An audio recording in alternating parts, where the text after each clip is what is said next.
Réfection du parquet du foyer du public, étanchéité du toit-terrasse, mise aux normes de l'ascenseur, autant dire que l'Opéra national de Lorraine va subir de grands travaux de restauration.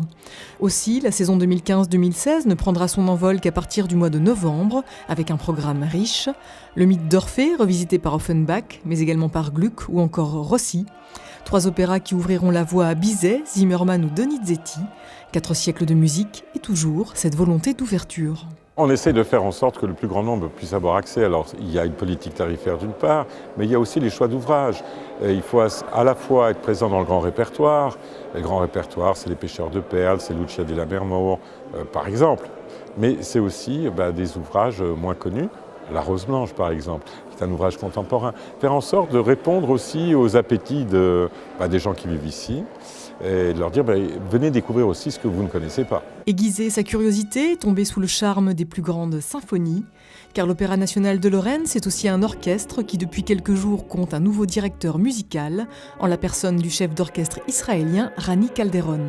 Il fallait avoir un directeur musical, mais on ne voulait pas le choisir au hasard. On a fait un premier travail avec Rani Calderon, qui est venu comme premier chef invité. Maintenant, il prend son poste de directeur musical pour les 3 prochaines saisons.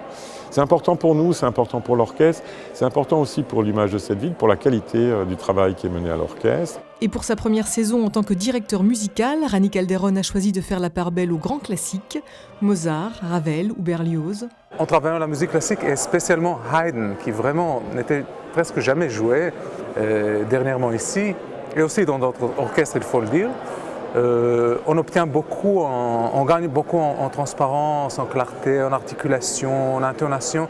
C'est une musique d'abord extraordinaire pour le public, mais aussi pour les musiciens. Un répertoire savoureux auquel s'ajoutent plusieurs pièces somptueuses de compositeurs français. Il n'y a plus maintenant qu'à attendre la rentrée.